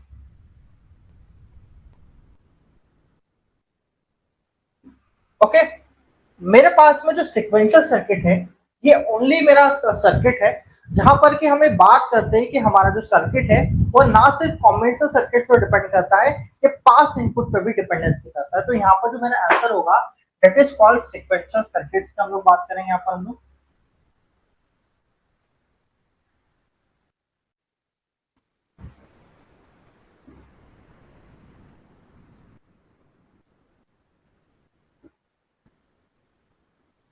सीक्वेंशियल सर्किट जिसके अंदर के हम बात करते हैं हमारे flip flop one of the components होते हैं मेरे पास में, जो इस तरह के काम कराते हैं मेरे पास। ठीक है, फ्लिप फ्लॉप कुछ लोग कहेंगे सर फ्लिप फ्लॉप भी ऐसे ही काम करते हैं, मेरे लेक्चर्स भी ऐसे काम करते हैं, SR flip flop, GK flip flop, जो भी प्रेजेंट इनपुट के साथ में जो पास में आ रहा है उस पर डिपेंडेंसी करते हैं। तो वन ऑफ द ऑप्शन नहीं हो सकता, मगर जब हम फ्लिप फ्लॉप की बात करें तो कहाँ इस्तेमाल होता है, तो मेरे बेसिक के तौर पर सिक्वेंशियल सर्किट्स में इस्तेमाल होते हैं। ये एलिमेंट है, ध्यान दीजिएगा, they are elements, they not are circuits। ठीक है, they are not circuits, they are only elements। जैसे कि बात करें गेट्स, गेट्स क्या है, एलिमेंट्स है जिसका इस्तेमाल करके हम कॉम्बिनेशन सर्किट या सिक्वेंशियल सर्किट्स में डिजाइन कर रहा हूं मेरे पास में। मगर हम जब पूरी पूरी सर्किटरी हम बात करते हैं तो मेरे पास दो ही सर्किटरी, कॉम्बिनेशन या सिक्वेंशियल। ये मेरे पास्ट पर डिपेंड, प्रेजेंट पर डिपेंड करती है, प्रेजेंट और पास्ट ये दोनों पे डिपेंडेंसी करती है। ठीक है, बेसिक डिफरेंस है, ध्यान दीजिएगा, जिसमें कभी कभी बच्चे गलत रहते हैं। नहीं, बताना इसलिए जरूरी है, ये नहीं है सर्किट के अंदर, मगर इससे क्वेश्चंस, क्योंकि जो एग्जाम है एमपीपीएससी की, तो कभी भी कोई टॉपिक कहीं से पूछा सकता है, ऐसे टॉपिक से कहीं ना कहीं रिलेशन देते हैं। ठीक है, मैं डेप्थ में नहीं जा रहा हूँ, इसलिए नहीं जा रहा हूँ क्योंकि लॉजिक सर्किट एरिया है, तो कुछ पार्ट कभी आपको ऐसा ट्रिकी पार्ट पूछा जाए जो कि वन वर्ड आंसर तो आपको मालूम होना चाहिए। ठीक है, इसलिए पूछा गया यहाँ पर क्या। ठीक है, फ्लिप फ्लॉप से आपके इसमें, ठीक है, SR flip flop, JK flip flop आपके पास में, उसी के केस का एक मेरे पास में सिस्टम है, क्योंकि आपको फ्लिप फ्लॉप दी है, एसआर फ्लिप फ्लॉप और जेके फ्लिप फ्लॉप, इसलिए पार्ट में आपको पढ़ाना था। One of the flip flop है डी फ्लिप फ्लॉप, जिसको हम डिले फ्लिप फ्लॉप भी हम बात करते हैं।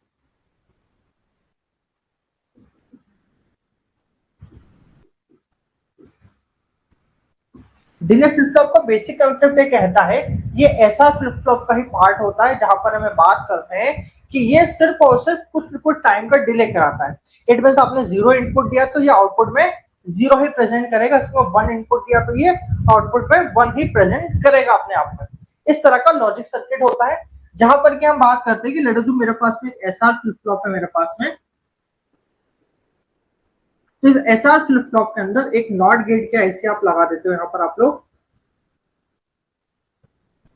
और यहां से आप कुछ इनपुट देते हो, तो ये जो आपके पास में इनपुट आया है एसआर फ्लिप फ्लॉप में, it will act as a D flip flop.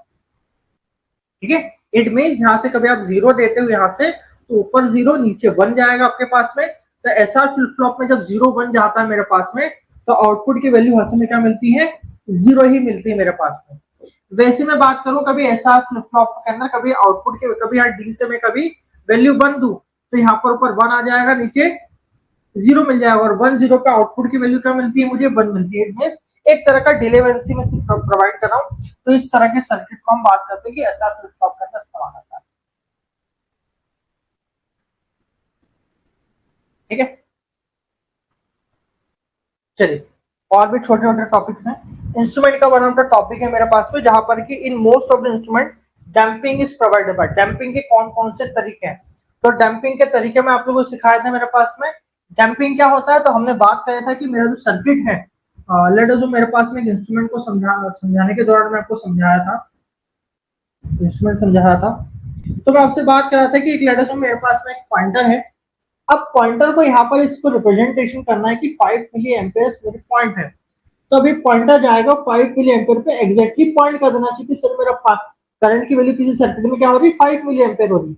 मगर सर्किट 5 मिली एम्पेयर ना बताते हुए इसके आसपास से घूमेगा और कुछ देर बाद यहाँ पर आके टिक जाएगा। इट मीन्स कुछ देर ऑसिलेट करने के बाद ही एक जगह अपनी जो ट्रू वैल्यू वहां पर स्टिक कर रहा है।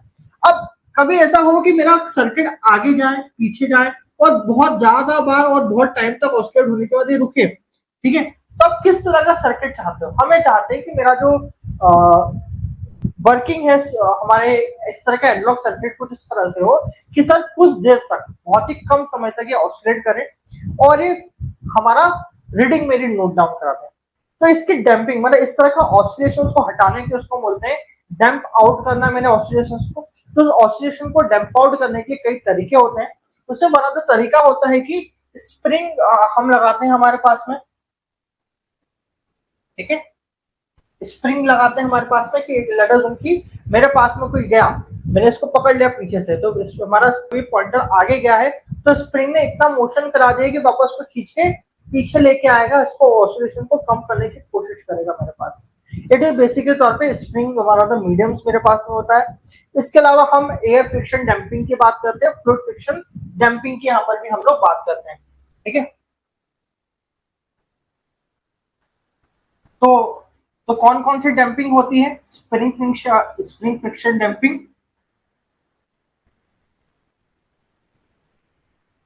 स्प्रिंग एक डैम्पिंग फैक्टर है। फ्लूइड फ्रिक्शन डैम्पिंग मेरे पास होता है, डैम्पिंग का एक और तरीका होता है मेरे पास में, और एयर फ्रिक्शन डैम्पिंग मेरे पास। अब इसमें क्वेश्चन में पूछा जा रहा है कि इतने सारे डंपिंग के तरीके हैं, इनमें से कौन सा मोस्ट सबसे ज्यादा इस्तेमाल कौन सा बनाना तरीका है? तो सबसे ज्यादा जो इस्तेमाल होता है मोस्टली वो ये होता है, ठीक है। मेरे जो एयर फ्रिक्शन डंपिंग है बेसिकली तौर पे हम बात करते हैं हमारे अट्रैक्शन या रिपल्शन टाइप जो हमारे मूविंग आयरन मीटर्स होते हैं वहां पर हम उसको इस्तेमाल करते हैं मेरे पास, ओके। कुछ और बात करें, in ammeter the basic function of shunt is, मेरे किसी अमीटर में मेरा बेसिक फंक्शन क्या होता है? तो ध्यान दीजिएगा, अमीटर भी कभी कभी पूछा जाए तो इसका टॉपिक समझ में आना चाहिए। अमीटर क्या है? अमीटर वो चीज होती है जो कि करंट का मेजरमेंट करती है। Ammeter is to measure the current, ठीक है। अब ध्यान दीजिएगा, जो मेरा अमीटर होता है इसको हम कहीं में लगाते हैं, सीरीज में लगाते हैं, सीरीज सर्किट में लगाते हैं। सबसे इंपॉर्टेंट चीज कि मेरा ये सर्किट है, इस सर्किट में करंट की वैल्यू फाइंड आउट करना है, तो सीरीज में मैंने क्या लगा दिया, एक अमीटर लगा दिया है ताकि इस सर्किट में कितना करंट फ्लो हो रहा है उसकी वैल्यू मैं पता कर पाऊं यहाँ पर मेरे पास, ठीक है। दूसरी चीज, क्या आप इस तरह के सर्किट में आप चाहते हो कि अमीटर अपने आप में एज ए रजिस्टिव लोड की तरह काम करे? हम नहीं चाहते।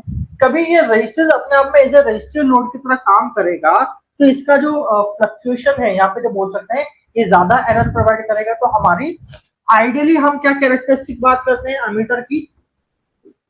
आइडियली हम बात करते हैं कि अमीटर का इंटरनल रेजिस्टेंस की वैल्यू कितनी होना चाहिए? 0, ठीक है। इसका इंटरनल रेजिस्टेंस कुछ भी नहीं होना चाहिए, ठीक है। It act as a short circuit काम होना चाहिए मेरे पास में यहाँ पर, ये हम इससे उम्मीद करते हैं।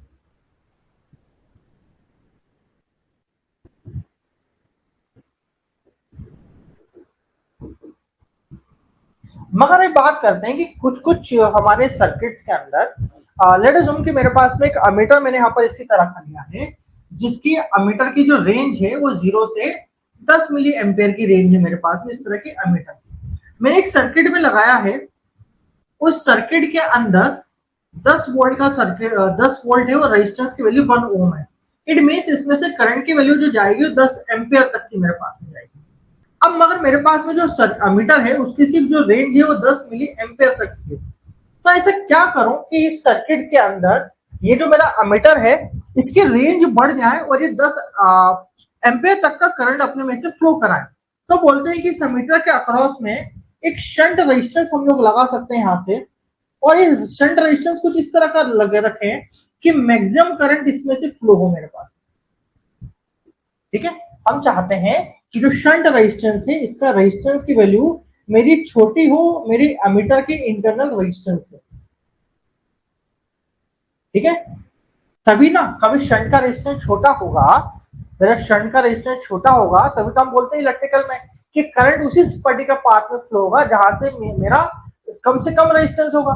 तो कभी शंट रेजिस्टेंस कभी कम से कम रेजिस्टेंस प्रोवाइड करेगी रिस्पेक्ट टू इसका इंटरनल से, तो मैक्सिमम करंट यहाँ से पास होगा और कुछ करंट मेरे ऊपर से मीटर से पास होगा, जिस कारण की मेरी हम मीटर की रेंज को एक्सटेंड करते हैं यहाँ पर मेरे पास।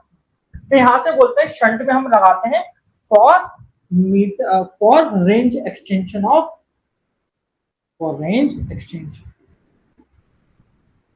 एक्सटेंशन के लिए हम लोग ये काम करते हैं मेरे पास।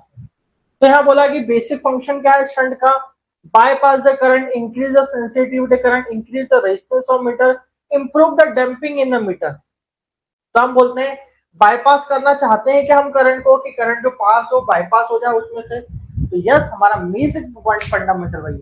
सेंसिटिविटी का मतलब ये होता है कि हम ये चाहते हैं कि हमारा कुछ ही करंट हम दे और ज्यादा से ज्यादा हमारा हम मेजरमेंट कर पाए उस चीज से, प्रॉपर मेजरमेंट हो मेरे पास में। तो सेंसिटिविटी का फॉर्मूला जो मेरे पास हमारा होता है, sensitivity equal to theta upon I के रिस्पेक्ट में होता है, जो कि यहाँ से कोई भी फंडामेंटल हमारा बनता नहीं है मेरे पास, डिग्री अपॉन करंट के रिस्पेक्ट में बात करते हैं। तो हमारा बेसिक एक ही फंडामेंटल है ऑप्शन नंबर ए कि हमें बाईपास करना चाहते हैं। ठीक है, अगला एक नेटवर्क आप लोगों को कुछ कोने पे दिखाई दे रहा है। इस कोने के नेटवर्क आपको दिखाई दे रहा है कि एक नेटवर्क के अंदर इस पर्टिकुलर एक ए और बी पॉइंट में, यहां से आपसे बात करूं, इस ए और बी पॉइंट के अक्रॉस कुछ वोल्टेज भी है, ठीक है, और यहाँ पर एक रेजिस्टेंस लगा दी इस नेटवर्क के कुछ कोने के ऊपर, लेट अस अज्यूम की आर रेजिस्टेंस है मेरे पास में। ठीक है, बोला गया है कि इस पर्टिकुलर सर्किट में जो एक करंट फ्लो कर रहा है यहाँ पर, उसकी वैल्यू इनिशियली रूप से वो थी, करंट की वैल्यू 0 थी, वोल्टेज की वैल्यू 20 वोल्ट थी मेरे पास में। ठीक है,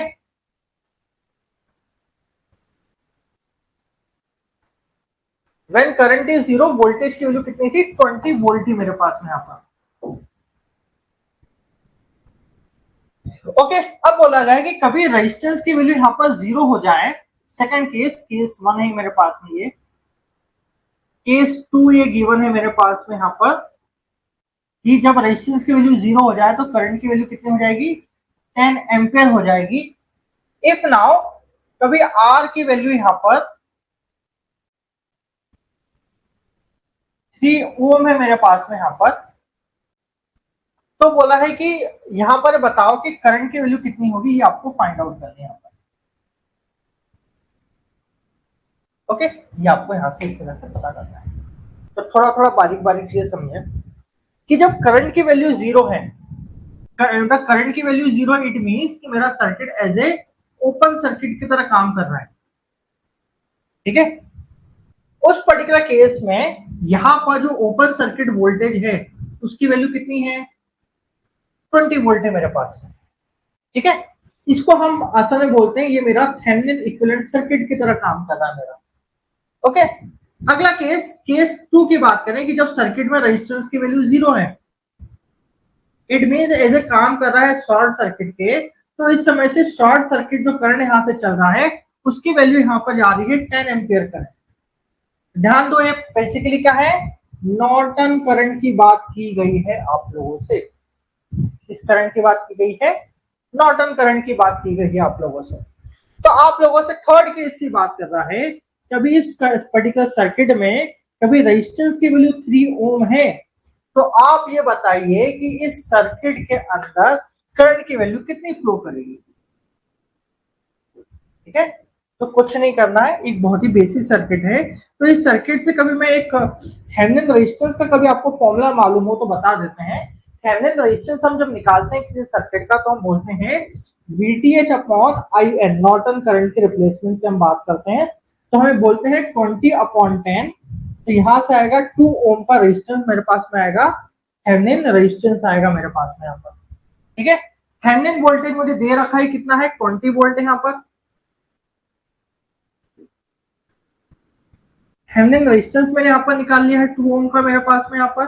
तो बताइए what should be the current now, फटाफट पता करें। Current is equal to voltage 20 है, 22 प्लस 3 हो जाएगा 5 ओम मेरे पास में, और 22 अपॉन 5 कितना हो जाएगा, 4 एम्पियर करंट हो जाएगा, जो कि मेरे सर्किट में फ्लो करेगा।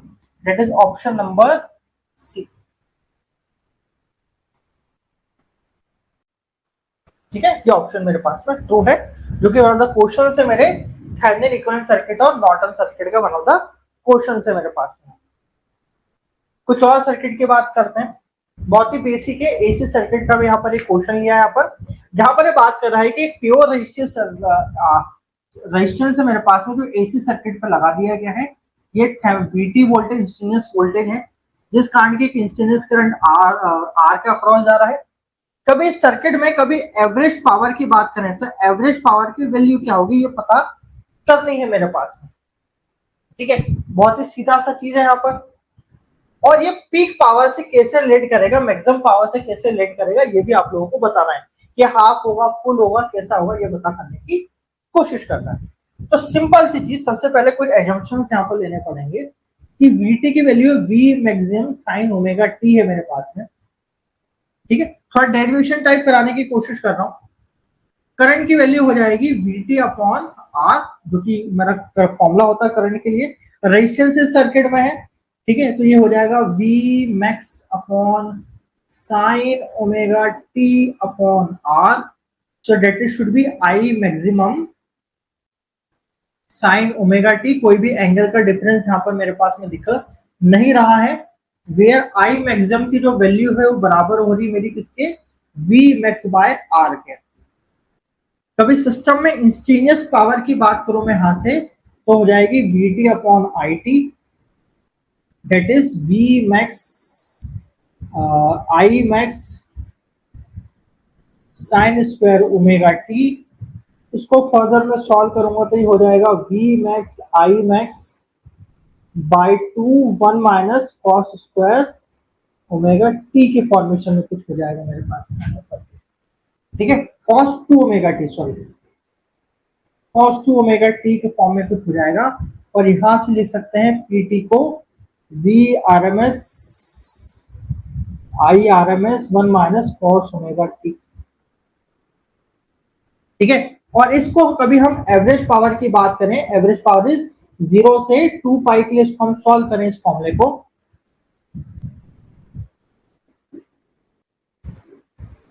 cos 2 ओमेगा टी को हम लोग सॉल्व करें हम लोग, तो हमारे पास में जो आंसर आता है that is V R M S I R M S मेरे पास में आंसर आएगा।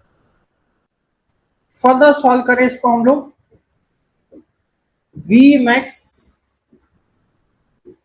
आई max by 2 that is maximum power divided by 2। ठीक है, दैट देयर जो आंसर शुड बी, कि हमारा आंसर आएगा इट शुड बी हाफ।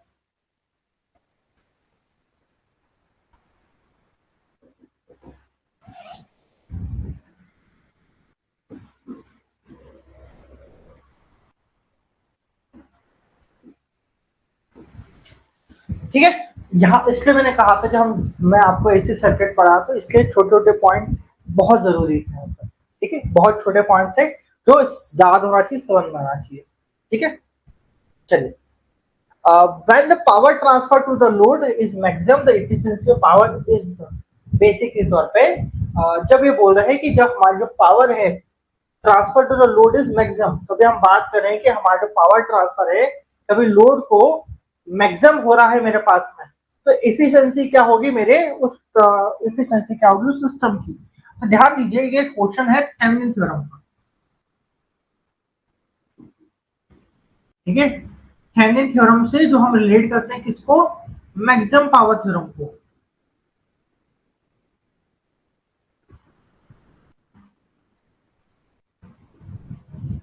जहां पर हम कहते हैं कि if RTH is equal to RL, load resistance के बराबर होगी, तो हमारा जो पावर है वो मैक्सिमम डिलीवर हो जाएगा मेरे सिस्टम को, जिसका फॉर्मूला लिखते थे VTH का होल स्क्वायर अपॉन 4RTH। हम बोले कभी मैक्सिमम पावर हमारा डिलीवर हो रहा है तो उस केस में मेरी इफिशियंसी की वैल्यू क्या होगी मेरे यहाँ पर।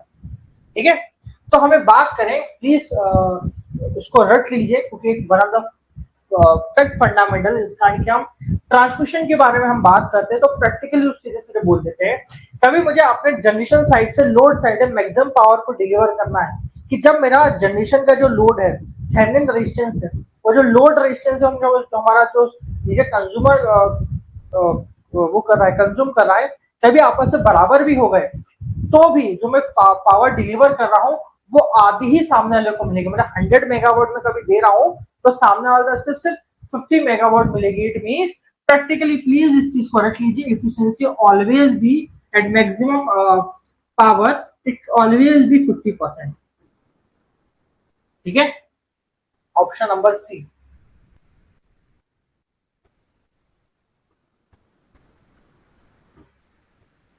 ठीक है,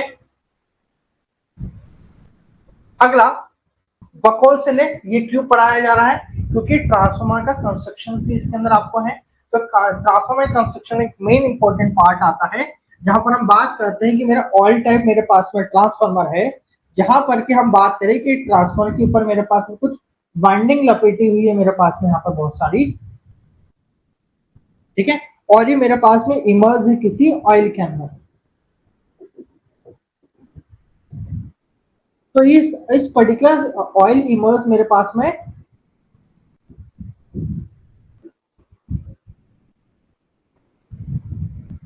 ऑयल इमर्ज टाइप जो मेरे पास में ट्रांसफार्मर है, इसके अंदर लगातार ऑयल को देने के लिए मुझे टैंक लगाना पड़ता है, जिसको मैं कंजर्वेटर कहता हूं मेरे पास में, जो कि लगातार इस पर्टिकुलर ऑयल के कुछ ट्रांसफार्मर में लगातार मेरा ऑयल को मेंटेन करता है। और इन दोनों के बीच में एक चीज आती है जिसको हम बोलते हैं बकोल स्ले। ठीक है,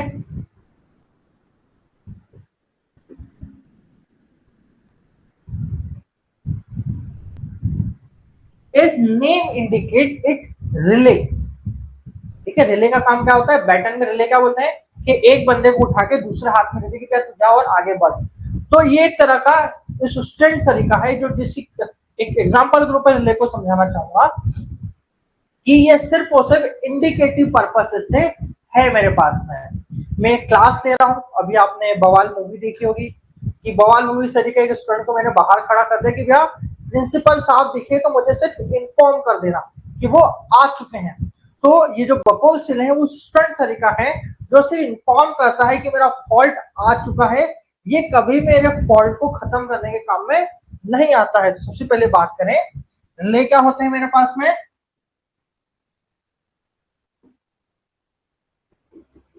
it is a device used to indicate the circuit breaker to happening of fault, कि मेरा फॉल्ट हुआ है कि नहीं हुआ है इसके बारे में बात करता है, इसके बारे में बात करता है। ठीक है, रिले सिर्फ इतना काम करता है। इस रिले का भी एक वन ऑफ द पार्ट है, एक वन ऑफ द रिले है जिसको हम बोलते हैं बकौल सिले। बकौल सिले का मेन मकसद ये होता है ट्रांसफार्मर में कि ये मेरे पास में ये टेम्परेचर सेंस करता है। क्या सेंस करता है, टेम्परेचर की। तुम लगातार मेरे सिस्टम में अचानक से लोड बढ़ा दिया, लोड बढ़ाने के कारण मेरे जो उसकी जो वाइंडिंग है वो आई स्क्वायर आर हीटिंग लॉसेस बढ़ाने लग गई। आई स्क्वायर हीटिंग लॉसेस के कारण मेरे जो ऑयल है वो गर्म उकलता हुआ लावा सरीका उबलना चालू हो गया। जब मेरा बहुत ज्यादा ऑयल उबलना चालू हो गया तो धीरे धीमे धीमे, तो क्या बोलते, कोई भी चीज उबलती है, कोई ज्यादा गर्म होती है कोई चीज, तो ऊपर की तरफ फ्लोट करती है, मतलब अपना सरफेस टेंशन बढ़ाने की कोशिश करती है। तो जब ये ऊपर की तरफ जाना चालू होगा, जब उसका टेम्परेचर को बड़ा ऊपर जाने की कोशिश करेगा, तो वहां पर कुछ रिले पॉइंट होते हैं जिस कारण की हमें सेंस करते हैं कि मेरा सिस्टम के अंदर हीटिंग या मेरे पास में सिस्टम में कोई फॉल्ट इंडिकेट होगा। तो फॉल्ट को भी कैसे जानते हैं हम, उसके टेम्परेचर से या फिर उसके ऑयल के फ्लो से जानना चाहते हैं मेरे पास में। तो ये बकौल सिले बेसिकली तौर पे मेरा इंटरनल फॉल्ट्स को इंडिकेट करता है। इंटरनल फॉल्ट जो होते हैं ट्रांसफार्मर के उनको मालूम। ठीक है, तो ये कहां पर होता है, तो बात करें तो लोकेटेड इन कंजर्वेटर टैंक नहीं, located in transformer tank itself, interconnected pipe connecting main tank and conservator, that is 2। ठीक है, बात समझ में आ गई, किस काम में आता है। आगे बढ़ते हैं। अगला, which of the following does not change in transformer. तो ट्रांसफॉर्मर क्या होता है? Transformer is a static device which which which transfer the power from one side to another side without changing frequency, ठीक है, that is called transformer। बाकी आप उससे step up करा रहे हो, स्टेप डाउन करा रहे हो, ऑटो ट्रांसफॉर्मर का, वो तुम्हारी इच्छा, मगर मेन मकसद क्या है, हम सिर्फ और सिर्फ इससे क्या कर रहे हैं, पावर का ट्रांसफर कर रहे हैं हमारे पास में, ठीक है। तो यहां से क्या चेंज होता है मेरे पास में, नॉट चेंज फ्रीक्वेंसी, ठीक है, रिमेन सेम। यहां से में क्या होती है, सेम होती है।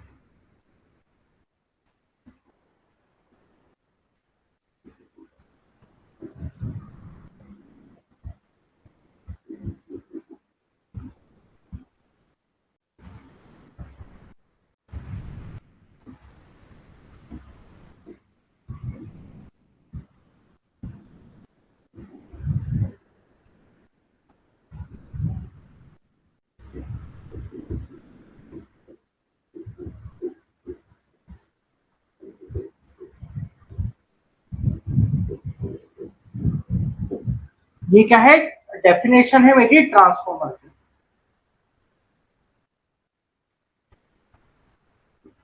चलिए अगला, transformer energy is conveyed from primary to secondary through cooling coil, through air, to flux by coil, none of this. मेरी जो एनर्जी है एक साइड से दूसरी साइड कैसे ट्रांसफर होती है, तो ध्यान दीजिएगा, यहाँ पर सोर्स ऑफ मीडियम की बात की, कौन से मीडियम के थ्रू मेरी एनर्जी प्राइमरी से सेकेंडरी मेरी ट्रांसफर होती है, या फिर बोल सकते हैं लो वोल्टेज साइड से हाई वोल्टेज साइड कैसे होती है। तो हमें दो ही चीजें हमने पढ़ी ट्रांसफार्मर में, तो मैंने आपको दो ही चीज पढ़ाई है, एक होती है सर इसके अंदर प्राइमरी साइड की कॉइल्स, ठीक है, प्राइमरी साइड की बाइंडिंग पढ़ाई है मेरे पास में, एक पढ़ा है मैंने इसका कोर। मैंने आपको इसके वर्किंग में समझाया था कि सर कभी मैं इसके अंदर करंट दूं तो यहाँ से फ्लक्स फ्लो होता है इसके मैग्नेटिक मोटिव फोर्स के कारण, जो कि लिंक करता है मेरी सेकेंडरी साइड को, जो कि इसके अंदर भी कुछ ईएमएफ इंड्यूस कराता है, जब कभी कुछ ईएमएफ इवन यहाँ पर इंड्यूस हो रहा है तो हम बोलते हैं कि यहाँ पर जो मेरा पावर का ट्रांसफर है वो थ्रू किसके थ्रू हम करा रहे हैं, फ्लक्स के थ्रू करा रहे हैं। It means there is no direct contact between primary side and secondary side, no direct electrical contact between primary and secondary।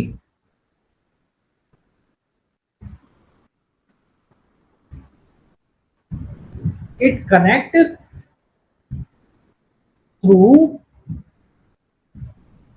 flux, flux के थ्रू इंटरकनेक्शन हम लोग प्रोवाइड करते हैं। मतलब बेसिकली हम पावर का जो एनर्जी का जो ट्रांसफर है किसके थ्रू कराते हैं,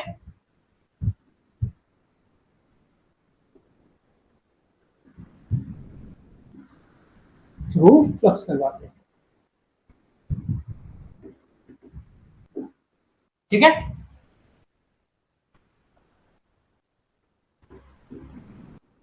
नेक्स्ट, तो no load current drawn by transfer is usually what percentage of full load current. तो इसलिए open circuit short circuit test जो कराया था वो याद करना यहाँ पर जरूरी है। तो यहाँ पर जब मैंने आप लोगों को इक्विवेलेंट सर्किट डायग्राम को इसका याद कराया था तो मैंने आपको कुछ इंपॉर्टेंट पॉइंट मैंने आपको यहाँ समझाया था open circuit short circuit test समय के ऊपर।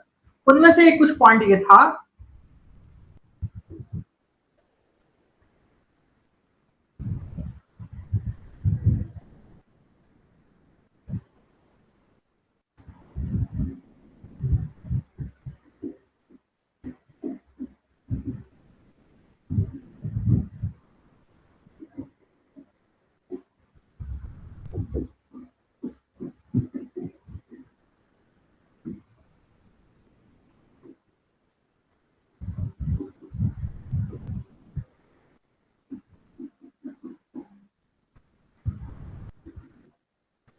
ठीक है, यहाँ पर एक करंट फ्लो करता था जिसको हम बोलते थे नो लोड करंट, ठीक है। ये क्या है, बेसिकली क्या बता रहा हूं मैं, ये इक्विवेलेंट सर्किट डायग्राम है मेरा transformer, equivalent circuit diagram of transformer.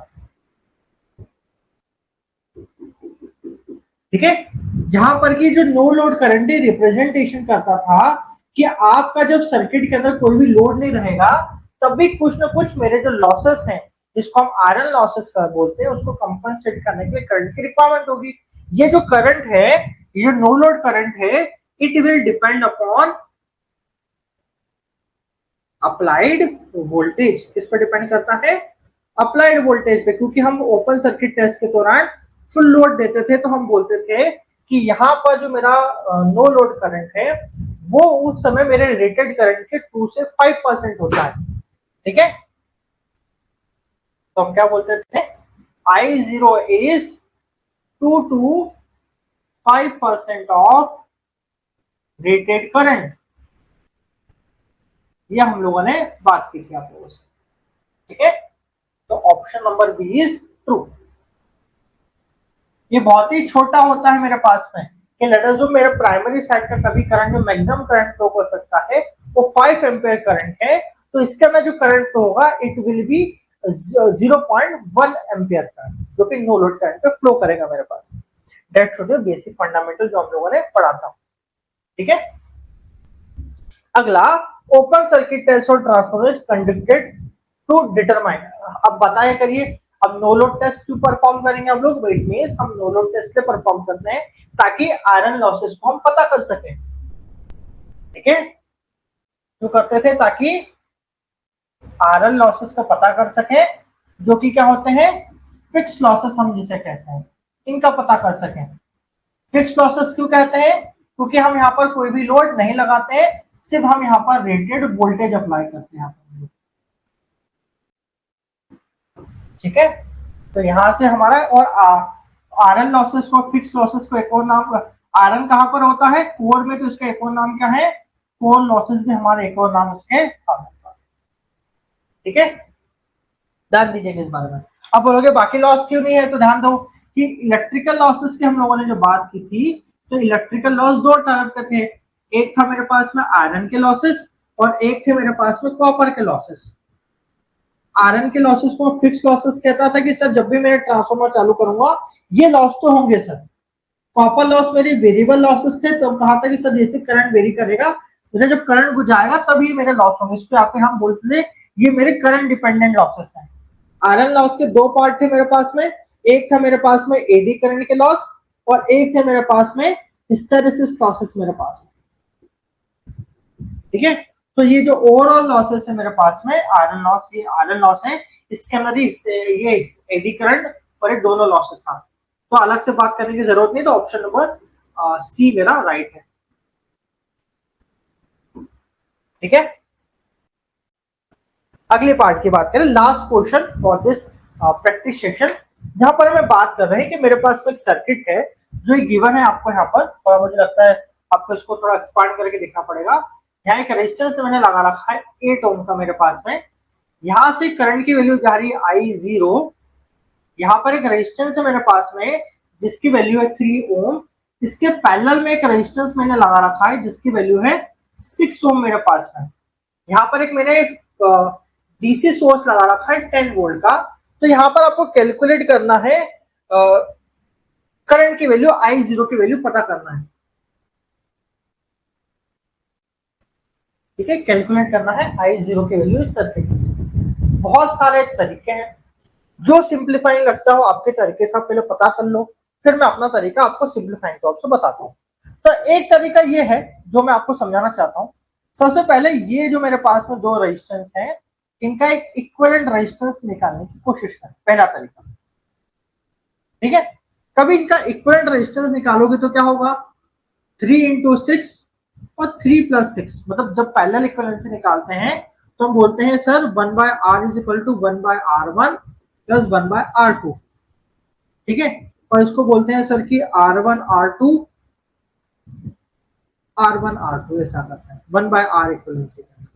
और r इक्विवेलेंसी की बात करें तो दोनों को मल्टीप्लाई कर दो पहले और फिर दोनों का एडिशन नीचे लिख दो, ऐसा कुछ करते हैं हम जब r इक्विवेलेंसी निकालते हैं दो रेजिस्टेंस की जो पैरेलल में होते हैं। तो दो पैरेलल रेजिस्टेंस का निकालें, 18 into 9 ये हो जाएगा 2 ओम का रेजिस्टेंस मेरे पास में हो जाएगा।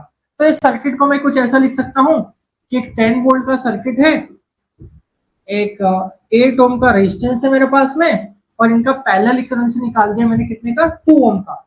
अब मुझे सर्किट में फ्लो करने वाले करंट I0 की वैल्यू चाहिए, तो डायरेक्टली ओम्स को लगा देता हूं यहाँ पर कि I0 is equal to V by R, total circuit का रेजिस्टेंस निकाल लेता हूँ।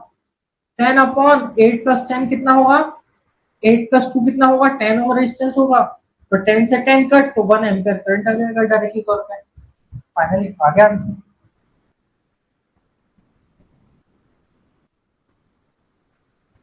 ठीक है, दैट्स इट। इसमें कोई भी ऑप्शन नहीं दिए मैंने आपको यहाँ पर। कई और तरीके भी हैं, आप इसमें कुछ और भी लगा सकते हो, वन ऑफ द सिंपलेस्ट तरीका यही है इसका निकालने का। That's it. मुझे लगता है ठीक ठाक हमारा रहा आज का सेशन। हम आज इसको एंड कर सकते हैं। हम कुछ देर बाद, कुछ दिनों बाद फिर हम कल शायद से ICT हमें कंप्यूटर शायद से इंट्रोडक्शन टू कंप्यूटर का, और हाँ इलेक्ट्रॉनिक का पार्ट में कल कुछ ऐड करके लाऊंगा। कल कुछ और पार्ट को हम कंटिन्यू करेंगे। अभी तक किसी को कुछ डाउट हो तो पूछ लो, ताकि हम फिर, और या कुछ सजेशन हो तो बात कर लीजिए, ताकि हम फिर इस क्लास को एंड कर सकें। Any suggestions, any doubt, please clear this point. यहाँ पर आज हमने इलेक्ट्रिकल साइंस और इलेक्ट्रॉनिक कम्युनिकेशन साइंस के पार्ट को कंप्लीट किया। ठीक है, anyone have any doubt please ask me, or I will end this session.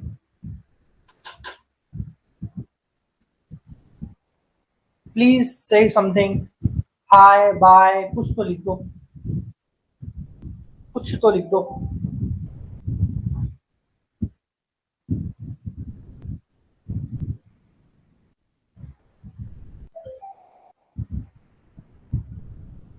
चलिए, ICT का पूरा कंटेंट अपलोड है, फिर भी चेक कर लेता हूं मैं कि कुछ नहीं है तो मैं अपलोड करा देता हूं। ठीक है, चलिए जी, फिर मिलते हैं हम लोग कल। और आज थोड़ा लेट हो गया है, घर वाले बोलेंगे कि इतना लेट कहाँ हो गए, तो बोलेंगे हम आपके प्रैक्टिस सेशन करा रहे थे। चलिए, bye, good day all of you.